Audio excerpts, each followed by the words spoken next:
এই মুহূর্তে একেবারে সুখবর, বাংলার আবাস যোজনার 1,20,000 টাকা পেতে রাজ্য সরকারের তরফে নতুন ফর্ম প্রকাশিত করা হয়েছে। সরাসরি অন স্ক্রিনে দেখতে পাচ্ছেন এই ফর্মটি ফিল আপ করে আপনারা জমা করলেই 1,20,000 টাকা বাড়ির পেয়ে যাবেন।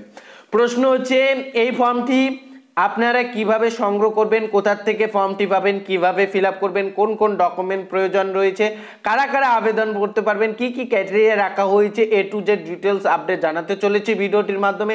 কাজে রিকোয়েস্ট করব ভিডিওটি প্রথম থেকে শুরু করে শেষ পর্যন্ত দেখবেন।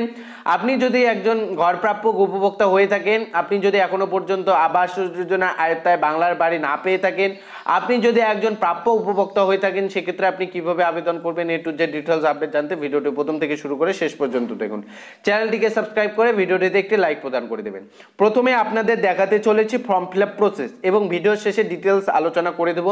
এখানে কিভাবে আবেদন করতে হবে, অর্থাৎ কি ক্রাইটেরিয়া রয়েছে, কারা কারা আবেদন করবেন সেটা আপনাদের ভিডিওর শেষ পর্বে জানিয়ে দিচ্ছি। প্রথম পর্বে আপনাদের ফর্ম ফিল আপ প্রসেসটি জানিয়ে দিচ্ছি। প্রথমেই অন স্ক্রিনে দেখতে পাচ্ছেন গভর্নমেন্ট অফ ওয়েস্ট বেঙ্গল, পশ্চিমবঙ্গ সরকার, দেখতে পাচ্ছেন বাংলার আবাস যোজনা অ্যাপ্লিকেশন ফর্ম অর্থাৎ আবেদনপত্র। প্রথম এখানে আপনাদের কালার পাসপোর্ট সাইজ একটি ফটো স্ট্যাম্প সাইজ লাগাতে লাগবে। এরপর কিন্তু এখানে আটা দিয়ে চিপকিয়ে দেবেন। এরপর দেখতে পাচ্ছেন অ্যাপ্লিকেশন আইডি, এখানে এটা আপনার দেওয়ার কোনো প্রয়োজন নেই। এরপর নিচে দেখতে পাচ্ছেন আধার নম্বর কিন্তু আপনাদের মাস্ট প্রথম দিতে লাগবে। প্রথম দেখতে পাচ্ছেন আধার নম্বর, এখানে আপনার আধার যে নম্বরটি রয়েছে সেই নম্বরটি এখানে দিয়ে দেবেন। অ্যাপ্লিকেশন নেম অর্থাৎ আবেদনকারীর প্রথম নাম, মিডিল নাম থাকলে মিডিল নাম দেবেন, লাস্ট নাম থাকলে লাস্ট নাম দেবেন। যদি ফার্স্ট নেম এবং লাস্ট নেম থাকে সেক্ষেত্রে ফার্স্ট নেম দেবেন এবং লাস্ট নেম দেবেন, মিডিল নেম দেওয়ার কোনো প্রয়োজন নেই। মোবাইল নম্বর মাস্ট, যেটি যেটি স্টার চিহ্ন দেওয়া রয়েছে সেটি প্রযোজ্য অবশ্যই আপনাদের দিতেই লাগবে। দেখতে পাচ্ছেন মোবাইল নম্বর আপনাদের এখানে দিতে লাগবে, কেন কোনো প্রবলেম হলে আপনাদের যোগাযোগ করে নেবে। এরপর ইমেল আইডি আপনি চাইলে দিতে পারেন, না চাইলে দিতে নাও পারেন। এরপর আপনাদের ডেট অফ বার্থ দিতে লাগবে। ডেট অফ বার্থ জন্ম তারিখ দেখতে পাচ্ছেন আপনাদের 1/1/2024 অনুসারে, এখানে দেখতে পাচ্ছেন একটু কিন্তু টাইপিং এর মিস্টেক হওয়ার কারণে দেখতে পাচ্ছেন 21 রয়েছে, তো এটা কিন্তু 21 হবে না, 24। 1/1/2024 অনুসারে আপনার বয়স যতটা হবে সেটা কিন্তু এখানে আপনাদের সংখ্যায় লিখতে লাগবে। আর এখানে আপনার ডেট অফ বার্থটি যেমন আকারে আপনার বার্থ সার্টিফিকেটে রয়েছে বা আপনার আধার কার্ডে রয়েছে তেমনভাবে দিতে লাগবে। এরপর দেখতে পাচ্ছেন এখানে আপনার ফাদার নেম দিতে লাগবে, father first name, father middle name, father last name দিতে লাগবে। এরপর mother first name, mother middle name, mother last name দিবেন। এরপর স্পাউস নেম অর্থাৎ স্বামী বা গার্জিয়ানের নাম এখানে দিয়ে দেবেন। স্পাউস নেমের এখানে আপনার স্বামীর ফার্স্ট নেম, এখানে মিডিল নেম, এখানে লাস্ট নেম দিয়ে দিবেন। এরপর দেখতে পাচ্ছেন এখানে আপনাদের কন্ট্যাক্ট ডিটেলস দিতে লাগবে অর্থাৎ যোগাযোগের ডিটেলস। এখানে প্রথম আপনার স্টেট দেওয়াই থাকবে, ডিস্ট্রিক্টটি আপনাদের লিখতে লাগবে, কোন ডিস্ট্রিক্ট থেকে আপনি বিলং করেন সেটা দিতে লাগবে। আপনার থানা দিয়ে দেবেন, ব্লক দিয়ে দেবেন। এরপর আপনার জিপি অর্থাৎ গ্রাম পঞ্চায়েত দিয়ে দেবেন, যদি ওয়ার্ডে হয়ে থাকেন সেক্ষেত্রে ওয়ার্ডের নাম দিয়ে দেবেন এখানে। এরপর ভিলেজ, টাউন বা সিটি যেখানে আপনি বসবাস করেন সেটার নাম দিয়ে দেবেন, যদি ভিলেজ হয়ে থাকে আপনার গ্রামের নামটি এটা দিয়ে দেবেন। এরপর হাউস প্রাইমারি নম্বর, এখানে আপনার বাড়ির নম্বরটি দিয়ে দেবেন, যদি থাকে তাহলে দেবেন, না থাকলে কোনো প্রয়োজন নেই, এটা কিন্তু স্টার নেই। এরপর আপনার যে পোস্ট অফিস রয়েছে সেই পোস্ট অফিস দিয়ে দেবেন এখানে নাম। এরপর পিনকোড যেটি থাকবে সেটি দিয়ে দেবেন। এরপর দেখতে পাচ্ছেন আপনার ব্যাঙ্ক অ্যাকাউন্ট ডিটেলস দিতে লাগবে, যে ব্যাঙ্ক অ্যাকাউন্টে আপনার বাড়ির 1,20,000 টাকা 3টি কিস্তির মাধ্যমে কিন্তু ঢুকে দেওয়া হয়, সেটা আপনাদের কিন্তু ব্যাঙ্ক নেম দিতে লাগবে, অর্থাৎ কোন ব্যাঙ্ক, স্টেট ব্যাঙ্ক না সেন্ট্রাল ব্যাঙ্ক না পাঞ্জাব ব্যাঙ্ক, সেই ব্যাংকের নামটি এখানে লিখতে লাগবে। এরপর ব্যাঙ্ক ব্রাঞ্চ নেম দিতে লাগবে। এরপর ব্যাঙ্ক অ্যাকাউন্ট নম্বরটি দিতে লাগবে, আইএফসি কোড দিতে লাগবে। সবটাই কিন্তু আপনার ব্যাংকের পাসবুকেই পেয়ে যাবেন, দেখে দেখে আপনি লিখে দেবেন। এরপর দেখতে পাচ্ছেন সংযুক্ত নথির তালিকা, ফটো সঠিক বাক্সের টিক দিন, অর্থাৎ যে যে আপনাদের নথির প্রয়োজন, ডকুমেন্টের প্রয়োজন, সেখানে কিন্তু আপনাদের যে যে ডকুমেন্ট রয়েছে সেই ডকুমেন্টগুলি আপনি দিয়েছেন কিনা সেটার উপর টিক করতে বলছে। প্রথম কালার পাসপোর্ট সাইজ ফটো, অর্থাৎ আপনার কালার পাসপোর্ট সাইজ ফটো চিপকিয়ে দিয়েছেন কিনা, যদি দিয়ে থাকেন টিক করে দেবেন। এরপর কপি অফ আধার কার্ড, আধার কার্ডে একটি কপি দিতে লাগবে।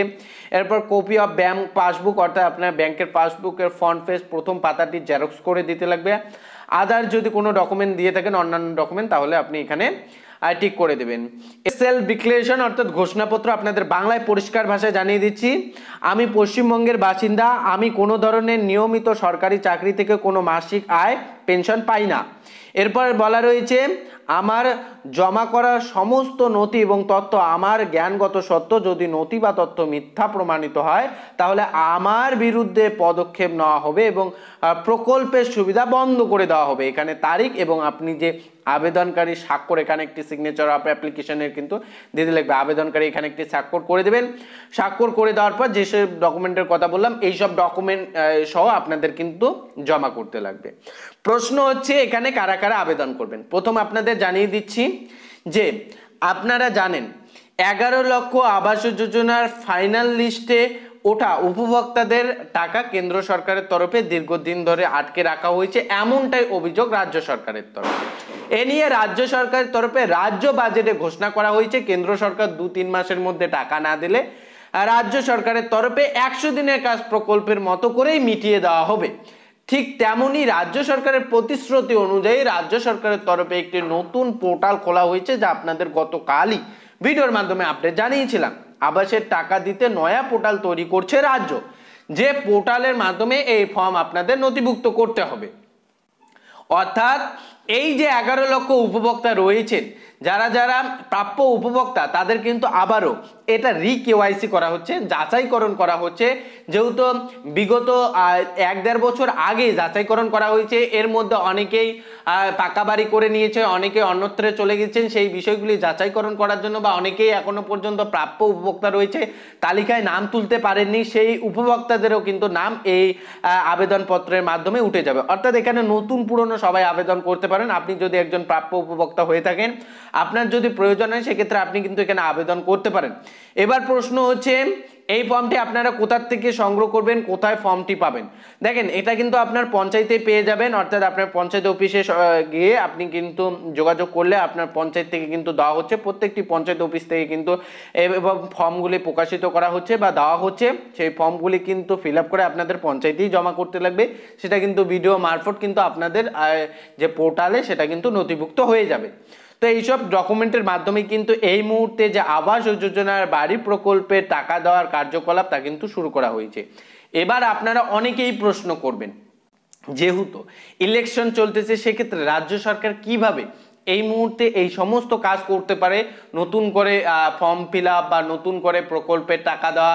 যেহেতু এই সময় নির্বাচনের সময় সমস্ত কার্যকলাপের দায়বদ্ধতা বা সমস্ত যে প্রকল্পের যে দায়িত্ব সেটা কিন্তু এখন নির্বাচন কমিশনের হাতে চলে গেছে। সেক্ষেত্রে কোনো সরকারি প্রকল্প থেকে শুরু করে কোনো রকম ঘোষণা করতে পারবে না কোনো রাজনৈতিক দল।